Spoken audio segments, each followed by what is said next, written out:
They fined my grandpa $1,200 for the fence we built 15 years ago, claiming it was non-compliant with modern aesthetics. The citation came stapled to a thread of lien within 10 days. That's how I knew they'd finally crossed the line. Welcome to HOA Society. My name's Daniel Rowe, civil engineer out of Denton, Texas, an accidental troublemaker in my own neighborhood. I build bridges for a living, but this story's about the one I burned. Legally.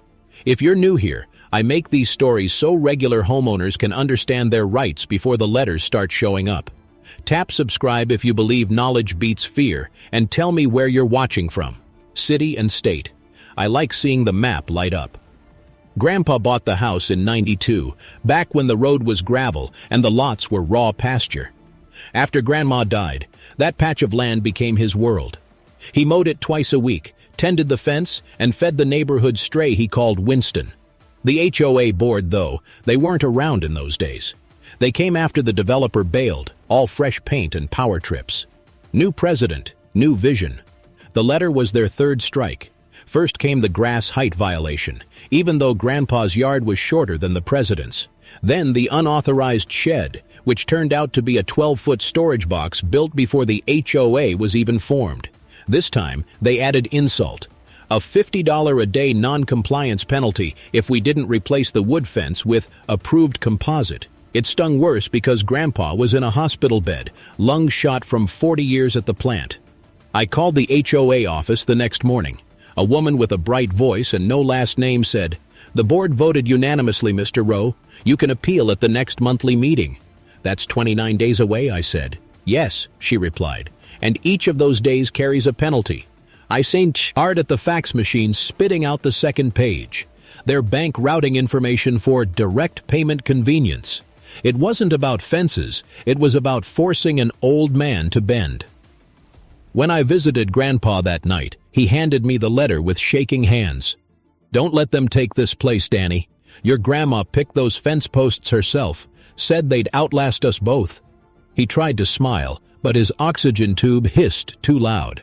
I promised him I wouldn't let the board touch that fence, not one plank. By Thursday, the HOA posted a final notice on the gate. Same officer, same clipboard. I filmed it from my truck. The sign read, "Demolition scheduled upon failure to comply within 10 business days." Grandpa's oxygen beeped in the background of the recording. That sound stuck with me. The next morning, I requested every record the HOA had on the property. Original bylaws, amendments, permits, committee minutes, everything. They sent me a PDF with half the pages redacted. That was mistake number one. Mistake number two was when President Mark Clay confronted me outside the community center after the next meeting. "We're just enforcing standards, son," he said, adjusting his cufflinks like he was running for office. "Your grandpa's been exempt for too long." "Exempt?" I asked. He smiled. "Legacy owners think they're above rules. That ends this quarter." It wasn't the words. It was the smirk, like he knew the system would protect him. That's when I decided to turn the engineering brain loose on paperwork instead of steel. I started digging that night. County plat maps, recorder's office, digital archives of subdivision filings. Most people don't realize every HOA boundary is a patchwork of recorded easements and covenants that have to be renewed. Ours hadn't been since 2008. Knowledge nugget number one. In Texas, an HOA's authority lapses if its declaration of covenants isn't properly renewed within the statutory period, usually 20 years or as defined by the original deed. I highlighted the line, printed it, and pinned it to the wall. Grandpa's fence sat inside one of 3 parcels never formally annexed into the association, which meant the board had no jurisdiction. None. I didn't tell anyone yet. Not even my neighbor, Ellen Price, a retired librarian who kept her HOA minutes in color-coded binders. She'd warned me, "They'll bury you in fines before they admit a mistake." Instead, I played along. I sent the appeal letter, attended meetings, and let them talk. I wanted their arrogance on record. Every comment, every vote, every mailed notice. Grandpa called it building a bridge out of rope, meaning you let them walk far enough before you cut the line. When the board refused to delay the demolition date, I filed a temporary restraining order. It bought us 14 days, just long enough to map the ownership lines to the inch. The morning after the judge signed it, I stapled the order to the fence post myself. The same officer who'd posted the violation returned, looked at it, and muttered, "Well, I'll be damned." That night, Ellen brought over her thermos of black coffee and a manila envelope. "You're not the first," she said. Inside were 3 letters, all fines for imaginary violations. One was from a widow fined for decorative male flag color inconsistency. "They fined her for having a red flag?" I asked. "She cried at the meeting," Ellen said. "They laughed. That was the spark I needed. This wasn't just about Grandpa anymore. It was about everyone who couldn't fight back." By Monday morning, I had a stack of binders on the dining table, each labeled by year and parcel. I measured lot lines with a laser tool, cross-referenced deed book numbers, and built a timeline no HOA lawyer could spin. I was going to walk into that next meeting with proof that the fence, and a good portion of our block, legally stood outside their reeks. I didn't plan to shout. I wanted facts, ink, and signatures. The day before the meeting, Grandpa's nurse called to say he'd taken a turn. I sat in the hospital room holding his hand, whispering, "It's under control, old man. Just hang on a little longer." He smiled weakly. "I trust you more than I trust those suits." Outside, rain drummed against the window. I pressed my palm against the glass and swore quietly that I'd make sure his last address stayed in his name, not theirs. Grandpa passed away 3 days later. The nurse said it was peaceful, but the silence that followed didn't feel that way. His house smelled like cedar shavings and oxygen plastic when I walked in. On the table sat the citation stack, neat and clipped, like he'd been organizing his last battle. I stood there until the porch light timer clicked on, the old bulb flickering against the fence line they wanted gone. I buried him on a Saturday morning. By Sunday night, the HOA posted a new notice, "Unapproved memorial structure." They meant the small wooden cross Ellen had staked in the yard with his initials burned into it. That was the moment grief hardened into something colder. The next board meeting was held in the community hall, folding chairs, stale coffee, Mark Clay's cologne hanging heavy over the podium. I'd filed my speaking request under Owner Appeal im Fence. When my turn came, he adjusted his tie and said, "Mr. Rowe, the matter of your grandfather's non-compliance is moot," I interrupted, laying the binder on the table. "You're citing a parcel not legally bound to your covenants." The room murmured. He blinked. "Excuse me?" I flipped to the plat map, red lines marked with lot numbers. Recorded August 4th, 1992. Your declaration renewal in 2008 covered blocks B through F. My grandfather's property is block A, omitted. He tried to recover. Even if that's true, the acid otation has operated under implied authority?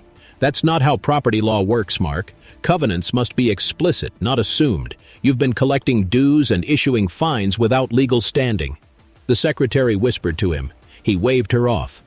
"We'll review this with counsel." "You should," I said, "because I already did." That line landed like a gavel. I walked out before they could adjourn, Ellen right behind me, muttering, "You just kicked the anthill." The retaliation began within 48 hours. A code officer appeared, citing possible runoff from unsealed driveway cracks. Then a noise complaint from an anonymous source. I lived alone, no TV past 9 p.m. The real kicker came a week later. A patrol car parked outside the house for 2 hours with lights off. The next morning, someone had nailed a printed meme to my mailbox. HOA hero or felon in waiting. If you've ever fought an HOA, you know the pettiness is never random. It's organized. By the end of the month, they'd issued 6 separate violations. Trash bins visible from the street. They weren't. Lawn ornamentation. It was Ellen's wind chime. Unauthorized surveillance device. That one made me laugh, because it was a Ring camera aimed at my own driveway. I documented everything. Photos, timestamps, witness notes. I started a spreadsheet labeled harassment log. Every officer's badge number, every call time, every citation. My engineer brain didn't know how to grieve, so it counted instead. Midway through that second month, the HOA held a special meeting. No owners invited. But Ellen, bless her archivist soul, had been the association's secretary 15 years ago. She still had access to the cloud folder they forgot to revoke. She called me that night. "You should hear this," she said, sending a 3-minute audio clip. The file opened to Mark's voice. "If Roe keeps pushing, we'll escalate. We can get the count. I to rezone the access road. Make him sell eventually." It wasn't illegal to listen. Texas is a one-party consent state, and Ellen was the party. That clip changed everything, not just because it proved intent, but because it hinted at motive, the access road. There'd been a rumor the HOA wanted to sell that stretch to a developer planning a small retail strip. My grandpa's land sat right in the easement path. Knowledge nugget number 2. Access roads in HOA subdivisions are often held as common elements, but if they were never deeded properly, they can remain under private ownership, a dormant gold mine for whoever controls them. So I spent the next week at the county clerk's office tracing title transfers. Deed Book 4472, page 81. Easement right-of-way reserved to the original developer and assigns. No record of assignment, which meant whoever bought that dormant right could dictate access, including deliveries, construction, and service traffic. I called a friend from college, now a real estate attorney in Dallas, Jason Heller, the kind of guy who wore ink-stained cuffs from drafting contracts by hand. "Jason," I said, "how hard is it to buy an unassigned easement right?" He whistled. "If it's been unclaimed more than 20 years and there's no active lien, not hard at all." "Why?" "Because I think my HOA just threatened to rezone land they don't even control." He laughed softly. "Then make sure they never do. File it under an LLC quietly." That night, I created Northfield Access LLC, registered agent Jason Heller. Purchase price of assignment from the defunct developer's estate, $1,250. 72 hours later, the deed transfer recorded. I didn't tell anyone, not Ellen, not the neighbors. I just waited. 2 days later, Mark showed up at my driveway with 2 board members and a deputy in tow. "Mr. Rowe, we've had reports of unauthorized construction on this fence," he said. The deputy looked bored. "You got a permit violation notice?" Mark handed him a paper. The deputy read it, frowned, and asked, "You got a warrant?" "It's HOA property," Mark said. "No," I replied, stepping forward with the deed copy. "It's easement property, now under Northfield Access LLC, and you're trespassing." The deputy checked the document, radioed dispatch, and said, "They're right, boundary's clear. I'd stay off this lot, gentlemen." Mark's face went pale. "This isn't over." "Oh," I said quietly, "it's just beginning." That evening, I set a countdown timer on my phone for 14 days, time enough for the board to stew, act rashly, and prove intent. My leverage was locked. Now I needed them to hang themselves with their own rope. By day 4 of that countdown, the HOA's emails shifted from formal to frantic. "Clarification requested on easement purchase," one read.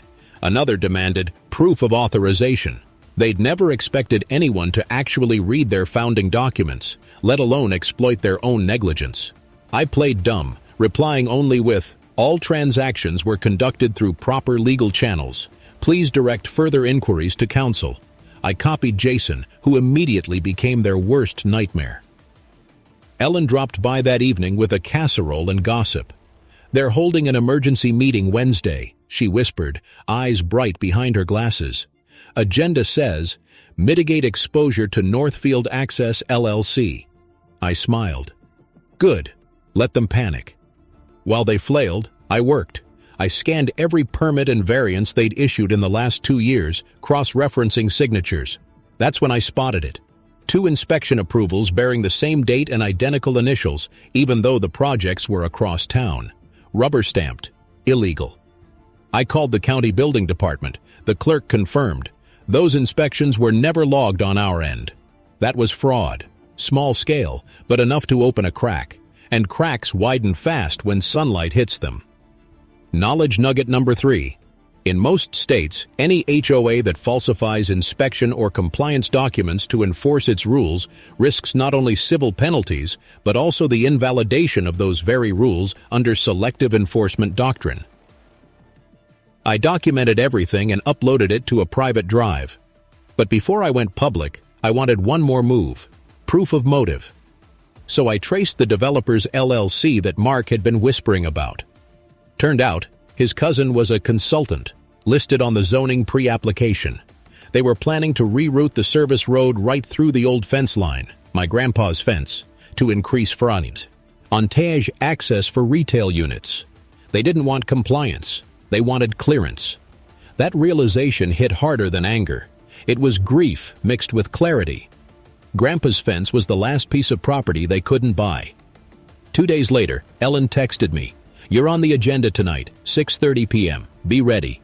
I printed everything: maps, deeds, emails, inspection logs, packed them in a brown file box labeled HOA overreach, evidence. I even threw in Grandpa's old pocket knife for luck. When I arrived, the room buzzed like a hornet nest. Mark sat at the front, jaw tight, gavel in hand. Beside him, their lawyer, new face, expensive suit. Mark started, "Mr. Rowe, you've engaged in hostile acquisition of community assets." "Correction," I said.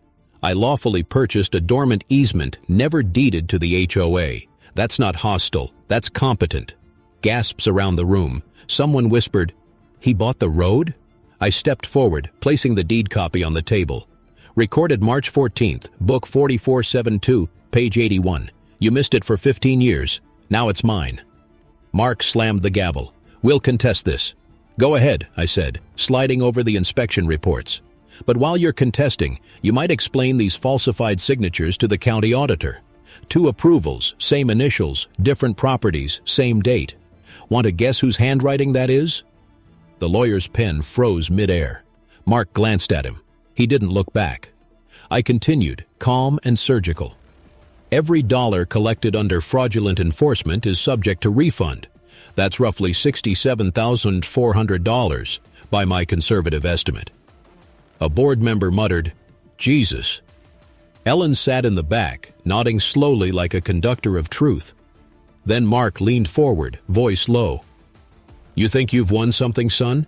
You've just made enemies in your own neighborhood." I smiled. "No, Mark. You did that the day you turned a curious community into a revenue stream."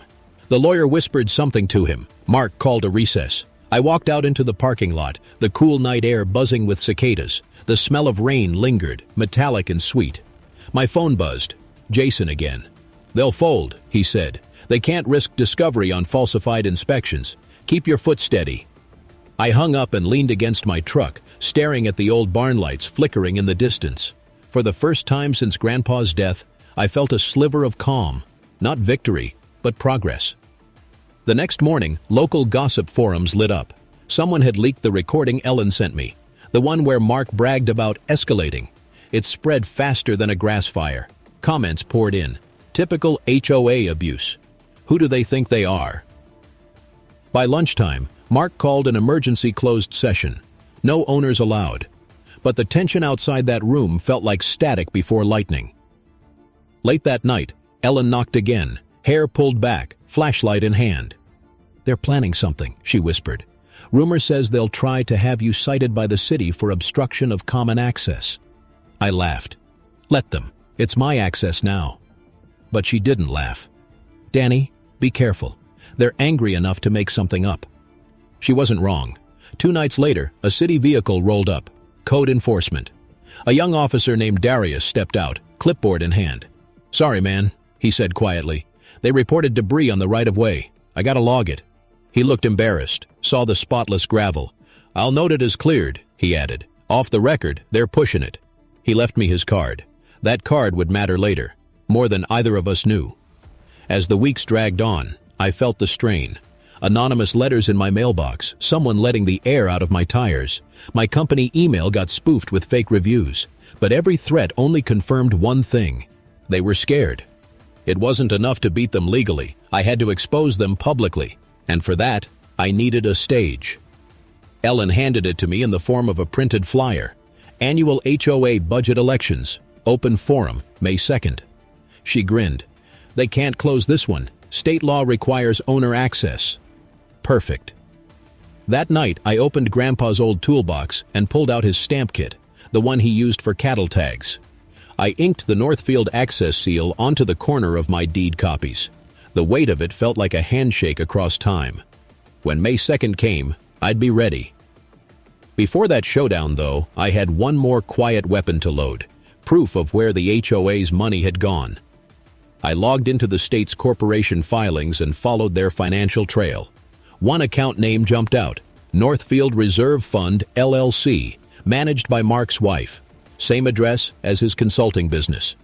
It clicked. The board had been funneling association dues into a private reserve under a false management entity. Classic self-dealing.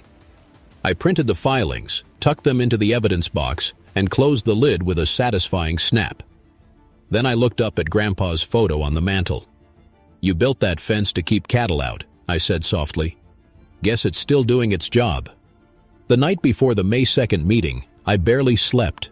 My printer hummed through the early hours, spitting out copies of deeds, inspection reports, and the corporate filings.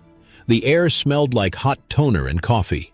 By dawn, the living room looked like a war room, maps taped to the wall, notes in red Sharpie, every citation logged with dates and initials.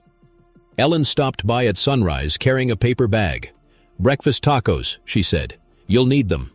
She looked around and smiled. "You've turned grief into a project plan." "I don't know any other way," I said. She sipped her coffee. "They'll underestimate you. Tonight. They always do." By 6 o'clock, the parking lot of the community center was packed. Pickup trucks, minivans, even a local news van. Word had spread. Someone must have tipped the press. The air buzzed with anticipation and the scent of wet grass after a short rain. Inside, Mark Clay stood at the podium, face tight, suit sharper than usual. The board flanked him like nervous jurors. The projector displayed annual budget review elections. He opened with the usual corporate tone. "We'll begin tonight's meeting with financial highlights and then open the floor for comments. We remind attendees that disruptive behavior will not be tolerated." I stood near the back, evidence box at my feet, Ellen beside me. She whispered, "Timing is everything. Wait until the QA." Mark droned through slides about landscaping costs and security patrols. When he reached reserve fund allocations, I stepped forward, calm, voice steady. "Excuse me, Mr. Clay," I said. "Before you proceed, could you confirm which entity holds the Northfield Reserve Fund?"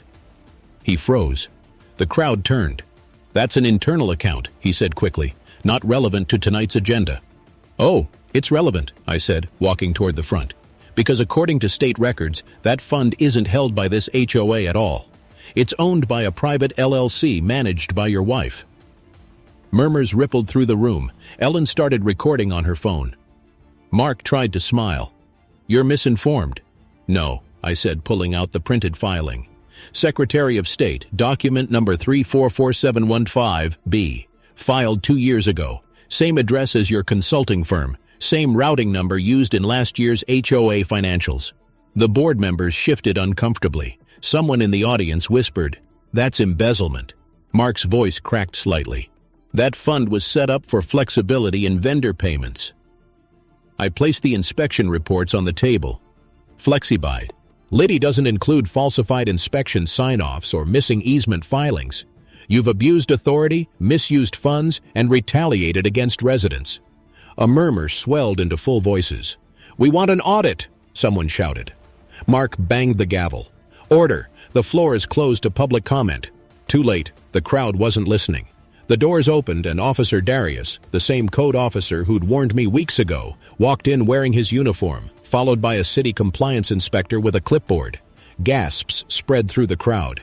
"Sorry to interrupt," Darius said. "City compliance received an anonymous packet with evidence of falsified inspection documents. We're here to verify." Mark stammered, "This is private property." The inspector replied, "Not when the documents involve public record certifications, sir." He took the reports from me, compared signatures, and nodded. "These are forgeries." The room went silent. Then Ellen, calm as ever, said loudly, "Would you like to explain that to Channel 7? They're outside." The reporter's camera light blinked through the glass doors. Mark's shoulders slumped. "You can't just hijack this meeting," he muttered. "Actually," I said, sliding one last document forward, "I can. As of March 14th, your access road, your utility easement, and your maintenance routes are owned by Northfield Access LLC. Effective immediately, your board's use of those routes requires permission." That line detonated the room.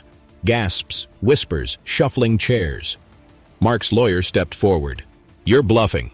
I handed him the notarized deed. "Filed, stamped, and recorded.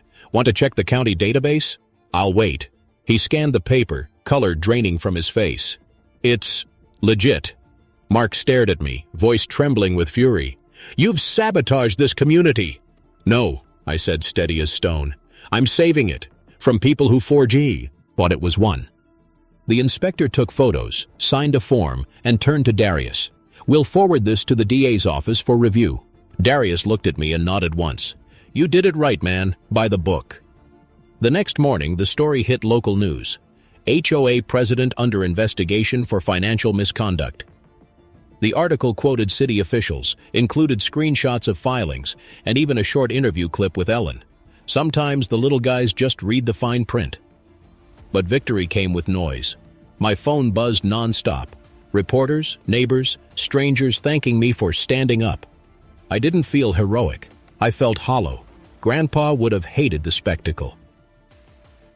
That evening, I sat on the porch, sipping cold coffee, staring at the fence line glowing gold in the sunset.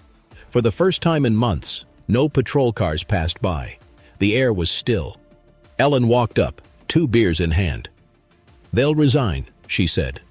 "Probably all of them." "They should," I said quietly. "But I don't just want resignations. I want reform." She nodded. "Then use your leverage wisely." I looked at the deed, still lying on the table. That's the plan. Debate time for those watching. When a board crosses the line, what's the right fix? Replace them entirely or rebuild the system? Comment below, because this is where communities either break apart or start over. I spent the next few days cataloging the dominoes as they fell. Mark's wife deleted her business website. The treasurer issued a public statement calling for a temporary governance pause. Local papers dug up old meeting minutes showing selective enforcement, mostly against retirees and single parents. The more they dug, the more people talked, and when the silence finally broke, the truth spread faster than any fence rumor. That's when I decided to make my next move, not for revenge, but for restoration. Restoration doesn't come from chaos, it comes from precision. By the end of that week, I had 3 separate folders labeled Evidence, Leverage, and Reform. The first 2 were already paying off. The third would define what came next. Ellen and I met in her kitchen, the smell of lemon cleaner and old books filling the air. "You've got them cornered," she said. "Now what?" "I don't want to just remove them," I replied. "If we burn the structure down, another batch of petty tyrants will crawl in. We need rules that outlast all of us." She nodded, her pen tapping against the table. "You sound like your grandpa." The words hit me harder than I expected. He'd always said, "Don't just fix the fence, fix the soil under it." That night, I drafted a proposal titled The Northfield Charter for Fair Governance. It laid out 5 reforms: term limits for board members, mandatory open records for all financials, independent ethics committee elected by homeowners, caps on fine revenue, no more than 10% of annual budget, public posting of all meeting minutes within 72 hours. Each clause referenced real statutes. If the HOA wanted access to the easement again, they'd have to sign this charter. But before I could present it, they struck back one last time. 3 days later, a certified letter arrived, notice of trespass and violation of community standards.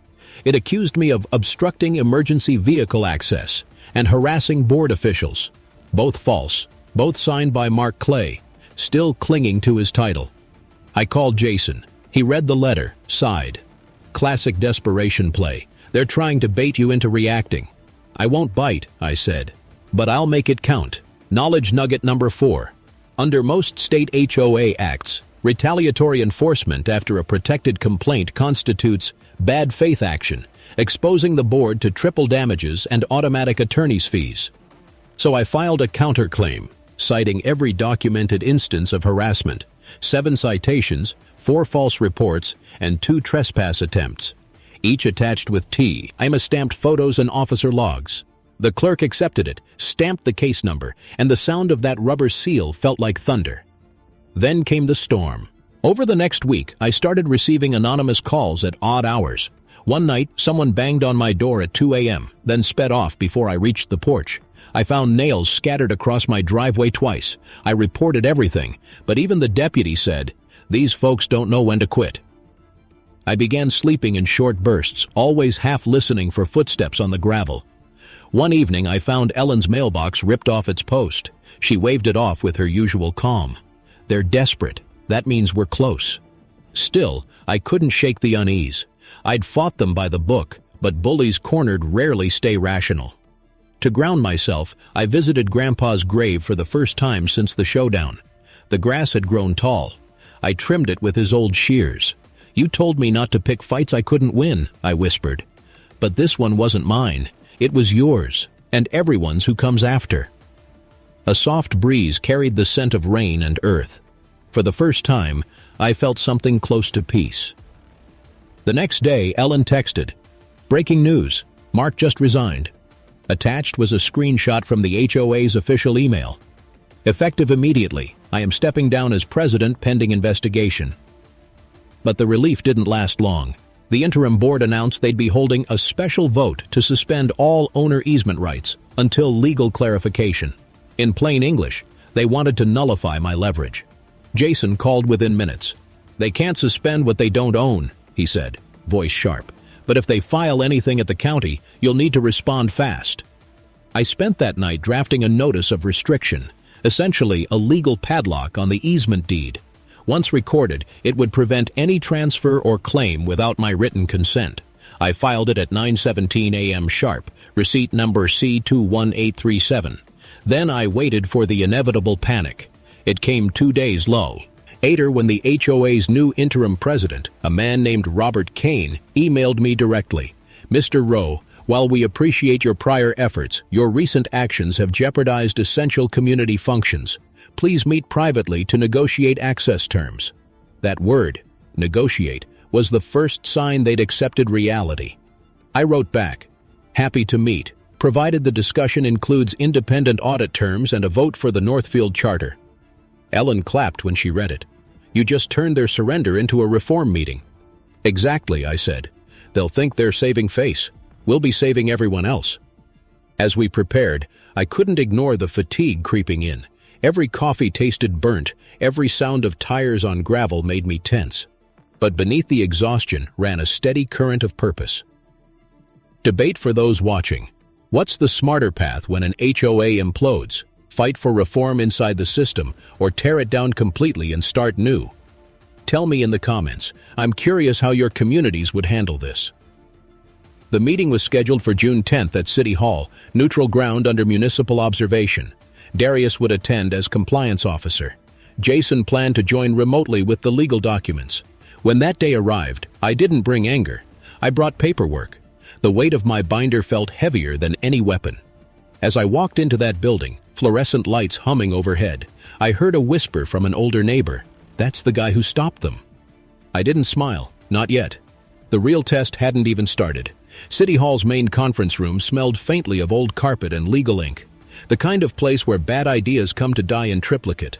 Rows of metal chairs faced a long oak table under fluorescent buzz. I set my binder down at one end, the Northfield access deed on top like a badge. Across from me sat Robert Kane, interim president, hair slicked back, eyes calculating. Beside him, their attorney shuffled papers, already sweating through his collar. Darius leaned against the back wall in uniform, not saying a word, just watching. His presence was quiet gravity, exactly what I needed. Jason's voice echoed from the laptop speaker in front of me. "All parties present and recorded. Let's begin." Robert started with the smooth tone of a man rehearsed.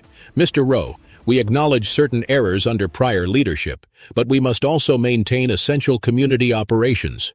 Without full access to the easement you purchased, emergency vehicles—" "Already have a designated alternate route," I interrupted, flipping a page. "Filed under County Permit number 88121, approved 2011. You're invoking a problem that doesn't exist." His mouth tightened. "We're trying to be reasonable." "So am I," I said evenly. "That's why I drafted the charter. I'm offering access rights in exchange for transparency and governance reform. You sign it, the community wins. You refuse, the road remains closed to all non-essential use until a court order says otherwise." Jason's voice cut in through the speaker. "And for clarity, that could take years, during which Mr. Rowe incurs no liability." Robert's lawyer whispered something that sounded like settle. Ellen, sitting a few rows back with her notebook, caught my eye and gave the smallest nod. "Steady now." I slid the 5-page charter across the table. "You've got the floor," I said. Robert read, jaw tightening at each clause. Term limits, audit, ethics oversight, open records, spending caps. It was the same sunlight they'd spent years hiding from. He exhaled through his nose. "You're asking us to dismantle the board." "I'm asking you to make it honest," I said. "You can still serve, just not forever." The room fell quiet. The attorney leaned over, murmured, "It's the only way out clean." Robert rubbed his temples, then finally looked up. "We'll need assurance that access remains uninterrupted. Once we sign." I tapped the deed. "File the charter with the county clerk as a recorded covenant. Once stamped, I'll countersign the easement access agreement. Simple as that." He nodded reluctantly. "We'll put it to a board vote." That was the moment the balance shifted. Reversal number 1, the secret leverage, had done its job. They didn't even know how completely they'd already lost. As the meeting adjourned, Darius approached me, smiling faintly. "You handled that cleaner than most lawyers I've met." "Appreciate it," I said. He handed me a folded document. "Official notice. City verified all prior HOA inspection submissions. 3 confirmed falsified. That's now part of the public record." I took it, the weight of it grounding me. "Guess that's the final nail." "More like the first patch on a broken road," he said. That night, word spread through the neighborhood faster than wildfire. Row forces board into reform deal. The next morning, someone taped a handwritten note to my fence. "Thank you for standing up." Beneath it, a coffee gift card and no signature. I sat on the porch, staring at that fence again, remembering Grandpa's hands, rough, cracked, strong. It wasn't victory I felt. It was relief edged with something softer. But not everyone took it that way. 2 nights later, someone slashed my truck tires. Another anonymous flyer appeared in mailboxes. Row sold us out. The old faction was still whispering poison. I replaced the tires myself, recorded the damage, and refused to react. Every minute I stayed calm. They lost another inch of control. Still, I felt the fatigue creeping back. Coffee replaced meals. Sleep came in bursts. Ellen worried. "You need rest," she said. "Let them vote. You've already won." "Not until it's recorded," I told her. "Paperwork, or it didn't happen." June 15th, 7:42 p.m. The HOA held its board vote in the same hall where it all began. I didn't attend, but Ellen did, live streaming quietly from her phone. 5 members present, quorum reached. The motion to adopt the Northfield Charter passed 401. Robert's gavel hit the table, the sound clean as a gunshot. Ellen texted one word: "Done." For a long minute I didn't move, just sat on the porch steps, listening to the cicadas buzz in the humid dark. The kind of sound that fills the silence left after something enormous shifts. Debate for those following along. When someone abuses community power, what's fair punishment? Public accountability, or the chance to rebuild under oversight? Drop your thoughts below. Real reform starts with what we decide is enough. The next morning I went to the county clerk's office with Robert to co-file the documents. The clerk, same woman who'd stamped my original deed, smiled when she saw me. "You again," she said. "Back for another miracle?" "Just finishing one," I replied. When the stamp hit the final page, I felt something break free inside me, like a long-held breath released. Reversal number 2 was complete. Leverage traded for reform. Robert extended his hand. "For what it's worth, this might actually fix things." "Only if you let it," I said, shaking it. His palm was clammy, but his eyes finally looked human. On the drive home, the air felt lighter, the sky painfully clear. The fence gleamed under sunlight, unbothered by law or threat. I parked the truck, stepped out, and leaned against it. Ellen walked over with her notebook. "So what now?" "Now," I said, watching kids ride bikes down the lane, "we build something worth keeping." For the first time in months, I slept 8 straight hours.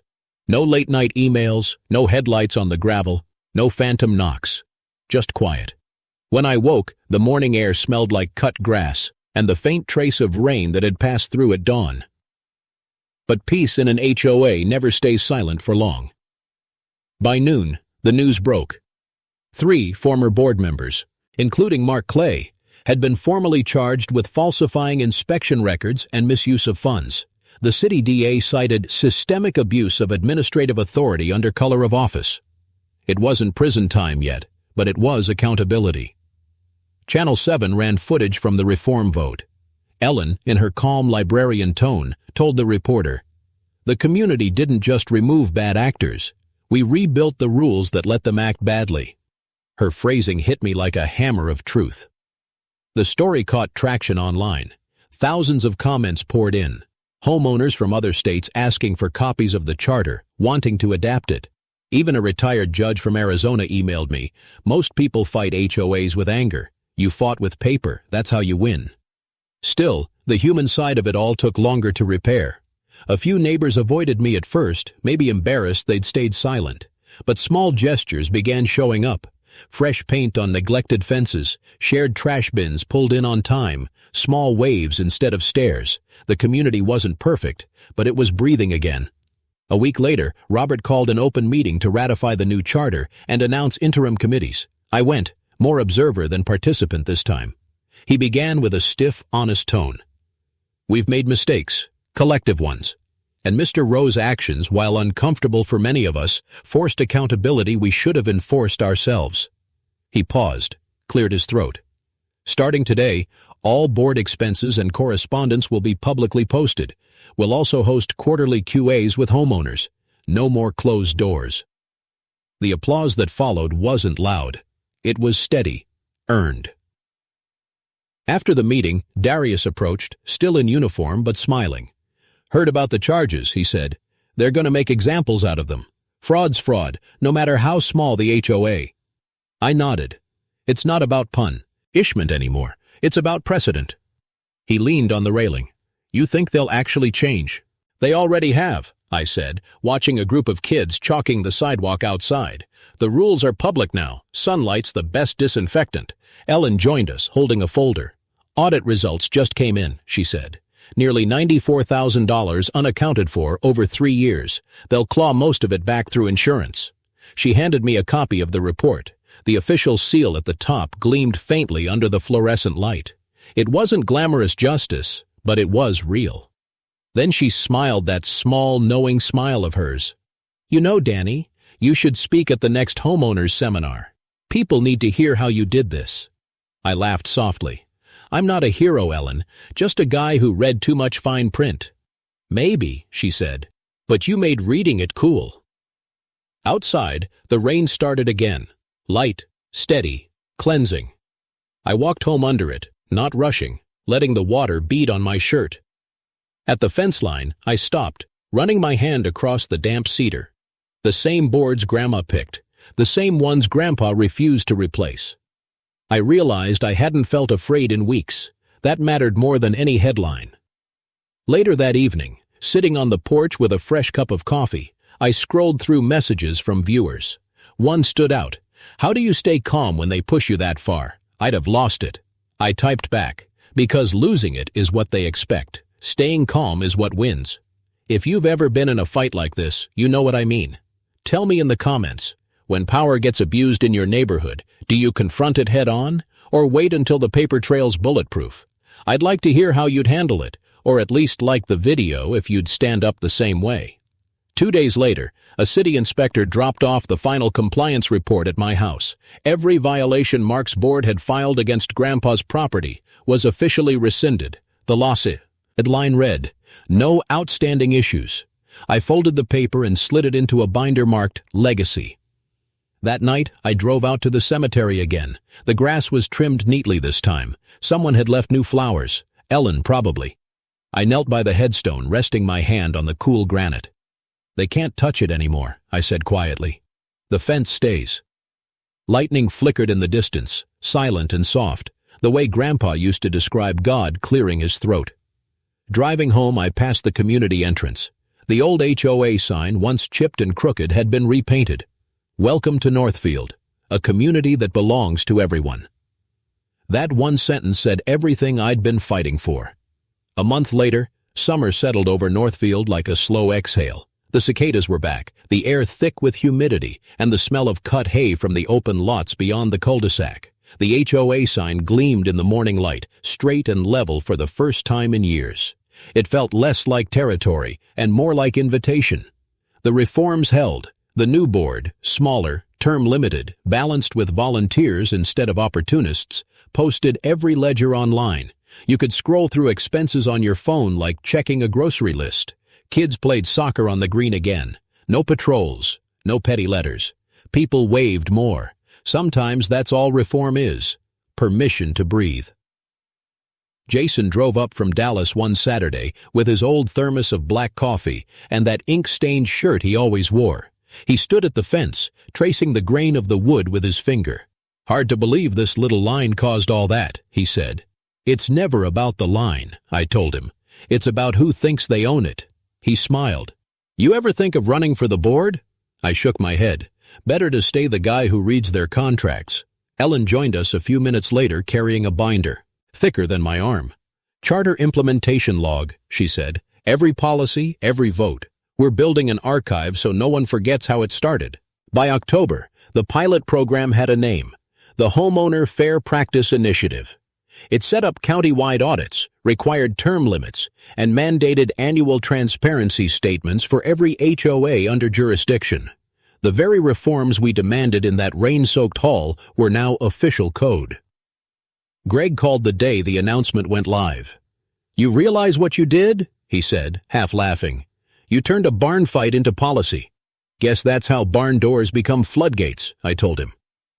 Emily framed the county press release and hung it inside the barn office. The headline read, "Local Case Inspires Countywide HOA Reform." She left a sticky note on the glass. "Legacy beats revenge." That line stuck with me. The press moved on fast, as they always do, but the echoes stayed. Neighbors planted trees where old signs had stood. Kids painted birdhouses with the words "Community First" on their roofs. Even the mail carrier started smiling again when he pulled up our drive.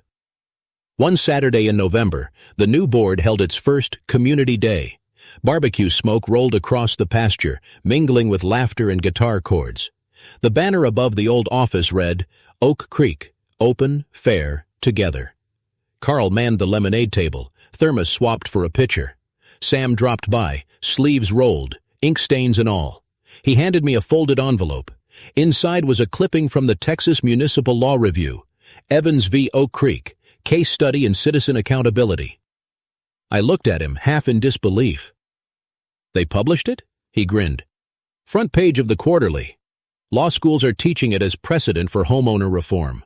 For the first time in years, I didn't feel like a defendant. I felt like a neighbor again. Emily joined me on the hill as the sun dipped low. She leaned her head on my shoulder, voice quiet. "You kept your promise, you know. To Dad? To everyone, though." Cicadas started up as the lights from the barbecue flickered on. The barn, freshly painted and squared to the last nail, glowed like an old sentinel keeping watch over peace it had finally earned.